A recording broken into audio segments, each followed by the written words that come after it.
your real estate social media agency. Hi, Amara saying hi. Hi, Kayne saying hi. Hi, I'm driving. Yes, Panda. We just went and got a new Panda because the other one we left at a friend's house.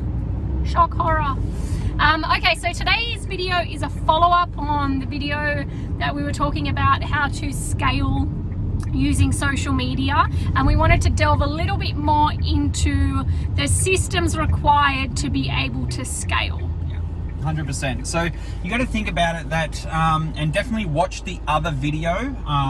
Hopefully we'll have our systems down pat enough that we'll be putting the link to the previous video in the comments down below. So if they're not there, then you've got to message us and go, hey guys, you need to improve your systems. Tilt the camera, Dee. Oh, sorry.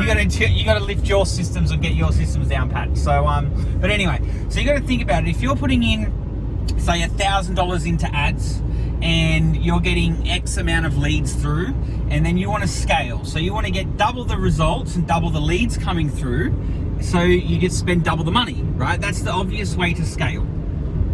But if you don't have the systems and the processes to handle all of those leads that are coming through, then it's going to be wasted money. And actually be able to nurture them and give them some amazing value so they stay warm throughout your lead generation process. Yeah.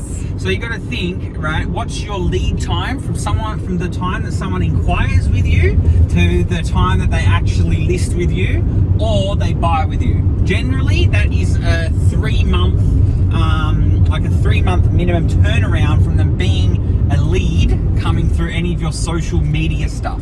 If they call you directly from Google or from your website or something like that, yes, it's a lot quicker, but anything through social media, it is definitely a not a minimum, but definitely the average lead time is around 3 months. Okay, yeah, so, especially to convert them into being a vendor. Yeah, so if you're going to think about it, if you need to keep them warm and you've got to give them value for 3 months, right? How do you have the systems in order to do that? Do you have to call them up, or do you have to be sending them an email every couple of weeks? Do you have to ring them every couple of weeks to do that? Do you have an automated system, like say through Messenger or through email or through text message or something like that, that actually sends them new content and sends them heaps of more value throughout that 3-month time in an automated fashion that you don't actually have to do it?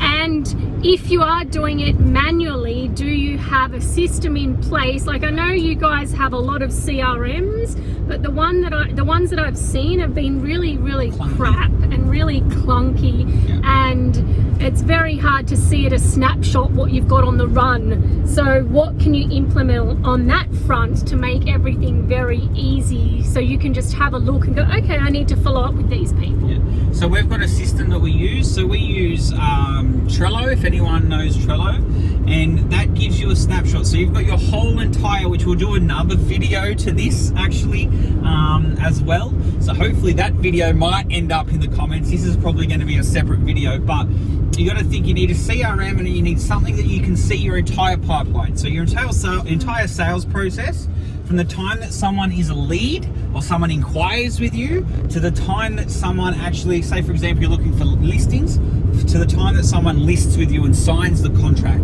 Yeah. So you need to be able to see that process. They've dropped off the radar and you know that they've dropped off the radar. Yeah.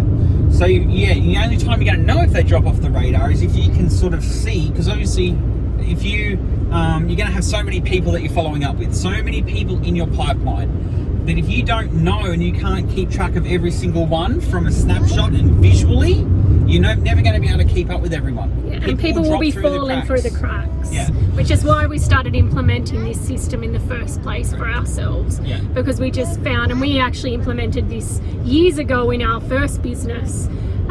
So yeah, I hope that gives you a couple of ideas on what systems you do need in place very solidly before you push the scale button. There's no reason you can't start running ads sooner rather than later. No, let me preface on that. Yeah. You start running ads first. Yes. That's what I was just going to say. Oh, were you going to say that? Okay, sorry. You start running ads first to get the influx of people in to see the systems that you need in order to scale. Yeah, but don't increase your ad spend until you put the next lot of systems in place to entail you to be able to manage everyone effectively. Exactly right. Now we're on the High same five. page. Anyway, guys, that's it for today. If you've got any questions, pop me a DM. Bye-bye.